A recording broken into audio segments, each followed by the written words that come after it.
नमस्कार, जय जगन्नाथ। शकुंतला ट्यूटोरियल को आपण मानक स्वागत। पवित्र पणा संक्रांति अवसर में आपण मानक हार्दिक अभिनंदन। तबे चलंतु स्टूडेंट्स आरंभ करबा आज क्लास।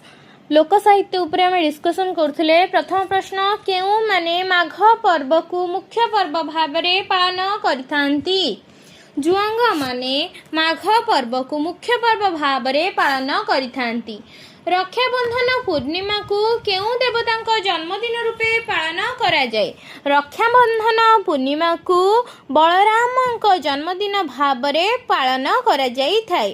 पंडु ओषारे केउ देवी को पूजा करा जाई थाए? पंडु ओषारे वृंदावती देवी को पूजा करा जाई थाए। केउ ओषारे उमा महेश्वर को पूजा करा जाए? सुकुतिनी ओषारे उमा महेश्वर को पूजा करा जाई थाए। अलणा ओषारे केउ देवता को आराधना करा जाए? अलणा ओषारे सूर्य देवता को आराधना करा जाई थाए। कुरुल पंचमी केउ जातिर लोक माने पालन करिथांती?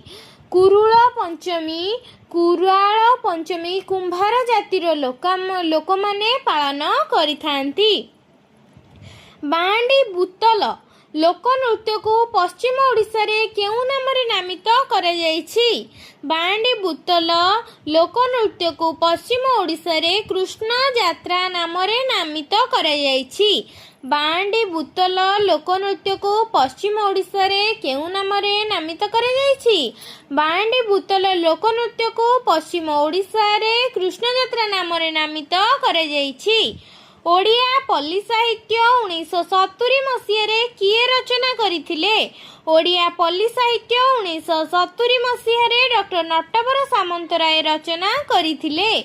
ओडिया पल्ली साहित्य 1970 मसीह किए रचना करथिले? डॉक्टर नटवर सामंतराय रचना करथिले। ओडिया लोकगीत पुस्तक डॉक्टर प्रसन्न कुमार मिश्रंकर केते ख्रीष्टाब्द रे प्रकाशित होइतिला? ओडिया लोकगीत पुस्तक डॉक्टर प्रसन्न कुमार मिश्रंकर 1994 ख्रीष्टाब्द रे प्रकाशित होइतिला। गोपाल चंद्र प्रहराजकर उत्कल कहानी रो द्वितीय पुस्तकटी केबे प्रकाशित होइतिला?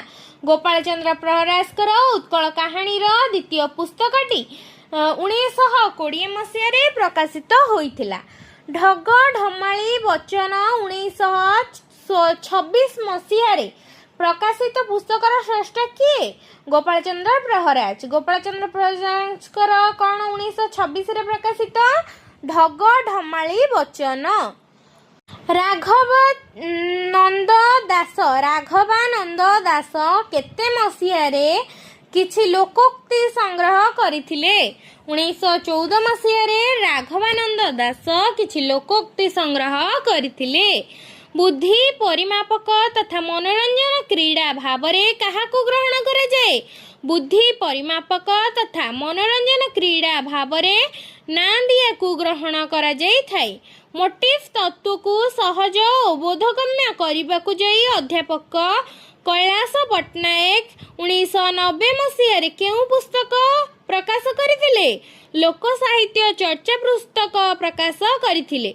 मोटिव तत्व को सहज और बोधगम्य करबा को जाई अध्यापक कैलाश पट्टनायक 1990 मसीह रे लोक साहित्य चर्चा पुस्तक प्रकाश करथिले। जीवन माटी केउ लोक साहित्य रे एक बहु परिचित मोटिव? जीवन माटी लोक गल्प लोक साहित्य रे एक बहु परिचित मोटिव। कहानी को तार क्षुद्रतम अंश रे विभक्त करिवार भावना को कोन कुहा जाए? कहानी को तार क्षुद्रतम अंश रे विभक्त करिवार भावना को अणुसूत्र कुहा जाई थाए। केउ लोकनाटकर आधुनिक अर्थ हेउची हास्य रसमय लालित्यपूर्ण रचना? सुआंग लोकनाटकर आधुनिक अर्थ हेउची हास्य रसमय लालित्यपूर्ण रचना। सारला दासक रचित लक्ष्मीनारायण बचनिका को किए सुआंगर आदिम रूप बोली कहिसेंती? डॉक्टर बंशीधर महांती सारला दासक रचित लक्ष्मीनारायण बचनिका को सुआंगर आदिम रूप बोली कहिसेंती। ओडिशार प्रथम गीतिनाट्यर रचयिता किए? शंकर मिश्र हेउचंती ओडिशार प्रथम गीतिनाट्यर रचयिता। ସୁଆଙ୍ଗକୁ ଆଦିମତମ ଗଣନାଟ୍ୟର ସମ୍ମାନ କିଏ ଦେଇଛନ୍ତି? ସୁଆଙ୍ଗକୁ ଆଦିମତମ ଗଣନାଟ୍ୟର ସମ୍ମାନ ଡକ୍ଟର ମାୟାଧର ମାନସିଂହ ଦେଇଛନ୍ତି। ବନ୍ଧୁ ନାୟକ କେଉଁ ସୁଆଙ୍ଗ ରଚନା କରିଥିଲେ? ସୁଲୋଚନା ହରଣ ବନ୍ଧୁ ନାୟକ ରଚନା କରିଥିଲେ। ବନ୍ଧୁ ନାୟକ ସୁଲୋଚନା ହରଣ ସୁଆଙ୍ଗ ରଚନା କରିଥିଲେ। ଲଘୁ କଳ୍ପନାଶ୍ରିତ ହାସ୍ୟ କୌତୁକପୂର୍ଣ୍ଣ କ୍ଷୁଦ୍ର ନାଟକକୁ କ'ଣ କୁହାଯାଏ? ପ୍ରହସନ ବା ଫାର୍ସ କୁହାଯାଇଥାଏ। ଆଲୋ ବୁଲାମା କୁଲାଟାକୁ ଛାଡ଼ିଲୁ କି? ଝୁଲା ମାଳି ଆଣୁ ଆଣୁ ହୁଡ଼ିଲୁ କି? ଭାଙ୍ଗି ଦେଇ ଚୁନା ବୁଲି କହିଥିଲି ପରା କାଲି ଆସୁ ଆସୁ ବାଟେ ଝୁଣ୍ଟି ପଡ଼ିଲୁ କି? ଏଥିରେ ଗ୍ରାମବାସୀଟି ତାର ସ୍ତ୍ରୀ ସହିତ ପ୍ରବେଶ କରି ଗାଇଥିବା ଫାର୍ସଟିର ସ୍ରଷ୍ଟା କିଏ? ବୈଷ୍ଣବ ପାଣି। ଆଲୋ ବୁଲାମା କୁଲାଟିକୁ ଛାଡ଼ିଲୁ କି? ଝୁଲା ମାଳି ଆଣୁ ଆଣୁ ହୁଡ଼ିଲୁ କି? ଭାଙ୍ଗି ଦେଇ ଚୁନା ଚୁଲି କହିଥିଲି ପରା କାଲି ଆସୁ ଆସୁ ବାଟେ ଝୁଣ୍ଟି ପଡ଼ିଲୁ କି? କିଏ କହିଛନ୍ତି? ବୈଷ୍ଣବ ପାଣି। ଏଇଟା ଗ୍ରାମବାସୀ ଓ ତାର ସ୍ତ୍ରୀ ସହିତ ପ୍ରବେଶ କରି ଗାଇଥିବା ଫାର୍ସର ସ୍ରଷ୍ଟା। କଣ୍ଢେଇ ନାଟରେ ଲୋକନାଟକର ସକଳ ବିଭାବ ଥାଏ, କେବଳ ନଥାନ୍ତି ଅଭିନେତା ଓ ଅଭିନେତ୍ରୀ। ଚରିତ୍ରମାନଙ୍କର ନିର୍ଜୀବ ପ୍ରତୀକମାନେ ଅନ୍ୟମାନଙ୍କର ହାତରେ କରଣୀରେ ଭାବ ପ୍ରକାଶ କରୁଥାନ୍ତି। ଏହା କାହାର ମତ? ଡକ୍ଟର ଗୌରାଙ୍ଗ ଚରଣ ଦାସଙ୍କର ମତ। କେଉଁ ନୃତ୍ୟରେ ପଶ୍ଚିମ ଓଡ଼ିଶାର ଲୋକମାନେ କର୍ମାସାନୀ ଓ କର୍ମମାନି ଆଦି ଦେବାଦେବୀଙ୍କୁ ଉଦ୍ଦେଶ୍ୟରେ ପୂଜା ଆରାଧନା କରାଯାଇଥାଏ? କର୍ମା ନାଚ ଉଦ୍ଦେଶ୍ୟରେ। ଭାରତରେ କିଏ ରାମଚରିତ ମାନସ ମାଧ୍ୟମରେ ରାମଲୀଳାର ଭିତ୍ତି ସ୍ଥାପନ କରିଥିଲେ? ତୁଳସୀ ଦାସ ଭିତ୍ତି ସ୍ଥାପନା କରିଥିଲେ। କେଉଁ ନାଟରେ ଶ୍ରୀକୃଷ୍ଣ ହେଉଛନ୍ତି ରସରାଜ ଓ ଶ୍ରୀରାଧା ହେଉଛନ୍ତି ରାସେଶ୍ୱରୀ? ରାସଲୀଳା ବା କୃଷ୍ଣ ଲୀଳାରେ ଶ୍ରୀକୃଷ୍ଣ ହେଉଛନ୍ତି ରସରାଜ ଓ ଶ୍ରୀରାଧା ହେଉଛନ୍ତି ରାସେଶ୍ୱରୀ। ଯେଉଁଥିରେ ସ୍ତ୍ରୀ ଓ ପୁରୁଷ ହାତ ଧରାଧରି ହୋଇ ଗୀତ ଗାନ କରିବା ସଙ୍ଗେ ସଙ୍ଗେ ମଣ୍ଡଳାକାରରେ ନୃତ୍ୟ କରିଥାନ୍ତି, ତାହାକୁ କ'ଣ କୁହାଯାଏ? ହଲ୍ଲୀଶକ କୁହାଯାଏ। ରାମ ଲକ୍ଷ୍ମଣ ଦୁଇ ଗୋଟି ଭାଇ, କେଫାନ୍ଦେ ଲଙ୍ଗଳ କେଫାନ୍ଦେ ଆଡ଼ମଇ। ପହ୍ଲା ପରଶିବ ରାମ ଯେ ଲକ୍ଷ୍ମଣ ସୀତୟା ଯିବେ ରୋଇ ହୋ। କେଉଁ ଗୀତ ଏଇଟା? କୃଷକ ଗୀତ। କଦଳୀ ପତର ବାଆକୁ ଫରଫର, ଓଦା ଲୁଗା ପିନ୍ଧି ଗୋରି ବାହାର, ହଳଦୀ ଜର ଜର ହୋ। ଉକ୍ତ ଗୀତଟି କେଉଁ ଲୋକଗୀତ ପର୍ଯ୍ୟାୟର? ନାଉରିଆ ଲୋକଗୀତ ପର୍ଯ୍ୟାୟର। କେଉଁ ଶବ୍ଦ ପଶ୍ଚିମ ଓଡ଼ିଶାରେ ବଖାନୀ ଶବ୍ଦ ରୂପେ ପରିଚିତ? ପହଳି ଶବ୍ଦ ପଶ୍ଚିମ ଓଡ଼ିଶାରେ ବଖାନୀ ରୂପେ ପରିଚିତ। ଏକ ତରା ମଣିଷ ମରା, ଦୁଇ ତରା କତରା ଘୋଡ଼ା, ତିନି ତରା ନନ୍ଦୀ ଘୋଷ, ଚାରି ତରା ଘରେ ପଶ, ପାଞ୍ଚ ତରା ନାହିଁ ଦୋଷ, ଛଅ ତରା ବୈକୁଣ୍ଠ ବସ ଇତ୍ୟାଦି। ଏହି ଗୀତଟି କେଉଁ ଲୋକଗୀତ ସହିତ ସମ୍ପୃକ୍ତ? ଏହା ଶିଶୁ ଗୀତ ଅଟେ। ଧୋରେ ବାଇଆ ଧୋ, ଯୋଉ କିଆରୀରେ ଗହଳ ମାଣ୍ଡିଆ ସେଇ କିଆରୀରେ ଶୋ, ଏଇଟା ମଧ୍ୟ ଶିଶୁ ଗୀତ। ଦୁଆରୀ ଚରିତ୍ର କେଉଁ ଲୋକନାଟକରେ ଗୁରୁତ୍ୱପୂର୍ଣ୍ଣ ଭୂମିକା ଗ୍ରହଣ କରିଛି? ଭାରତ ଲୀଳାରେ ଗୁରୁତ୍ୱପୂର୍ଣ୍ଣ ଭୂମିକା ଗ୍ରହଣ କରିଛି। ଭାରତ ଲୀଳାର ଅନ୍ୟ ନାମ କ'ଣ? ଭାରତ ଲୀଳାର ଅନ୍ୟ ନାମ ଦୁଆରୀ ନାଟ। ଲାଉତୁମ୍ବା କିମ୍ବା କାଠ ଖୋଳାରେ ତାର ବାନ୍ଧି କେଉଁ ବାଦ୍ୟଯନ୍ତ୍ର ପ୍ରସ୍ତୁତ କରାଯାଏ? ଧୁଡୁକି ବା ଘୁଡୁକି।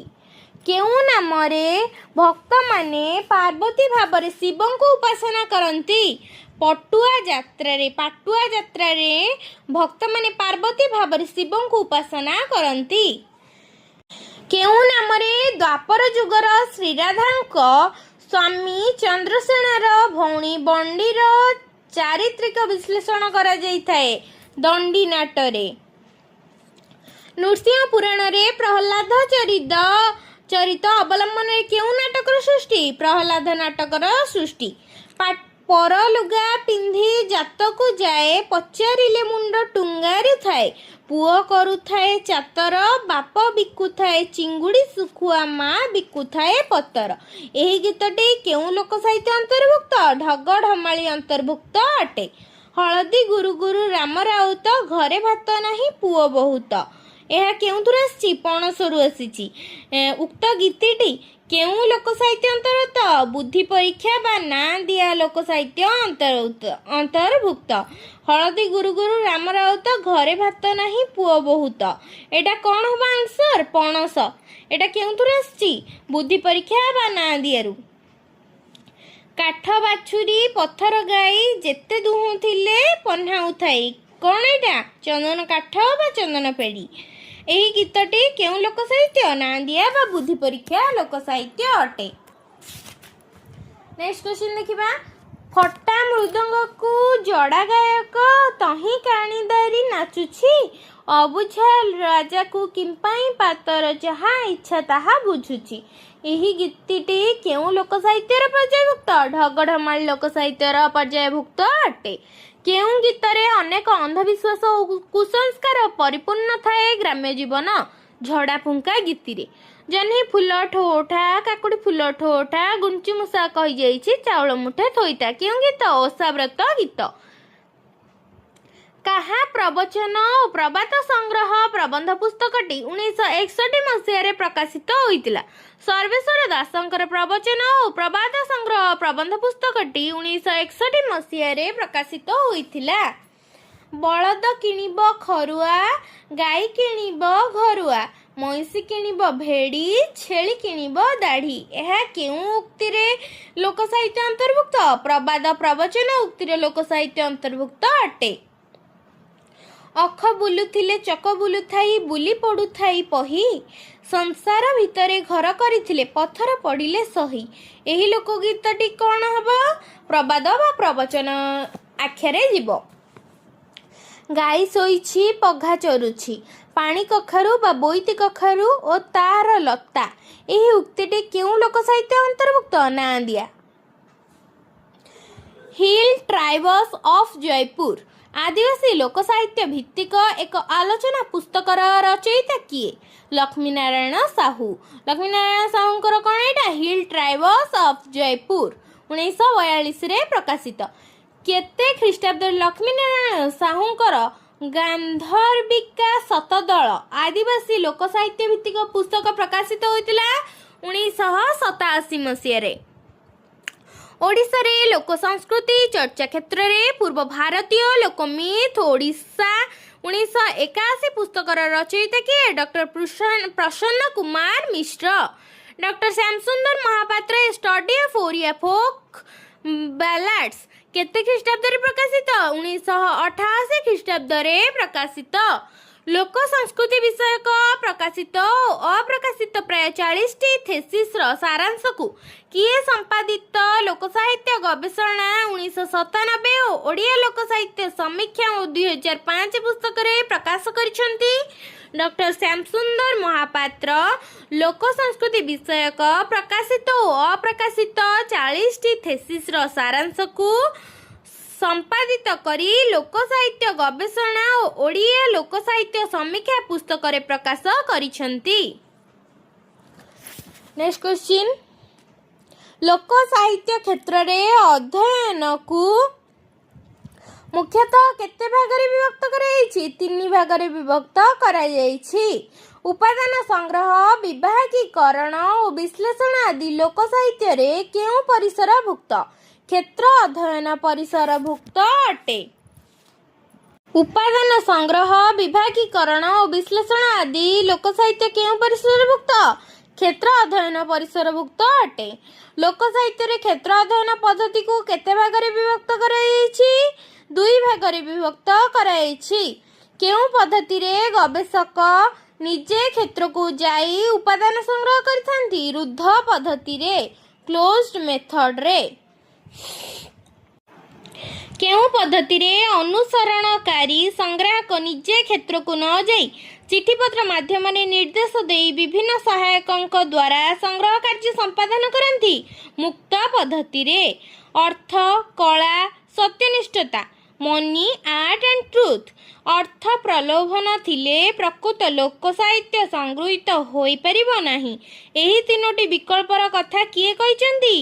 ଡକ୍ଟର ଡୋରସେନ୍ କହିଛନ୍ତି। ଅର୍ଥ, କଳା ଓ ସତ୍ୟନିଷ୍ଠତା। ଅର୍ଥର ପ୍ରଲୋଭନ ଥିଲେ ପ୍ରକୃତ ଲୋକ ସାହିତ୍ୟ ସଂଗୃହୀତ ହୋଇପାରିବ ନାହିଁ ବୋଲି किए कहिसंती डॉक्टर डोरसन कहिसंती। आमर 4टी क्लास रे आलोचना हो साराणी लोक साहित्य। आज आम 200 क्वेश्चन कंप्लीटली आलोचना करदेले लोक साहित्य संपर्कित एमसीक्यू डिस्कशन। नेक्स्ट क्लास रे नाथ साहित्य तापर सर्व साहित्य इत्यादि उपर आलोचना करबा। यदि वीडियोटी भल लगी थाए तेबे लाइक शेयर सब्सक्राइब करनेबे एवं कमेंट माध्यम रे जणाइबे वीडियोटी किपर लागिला।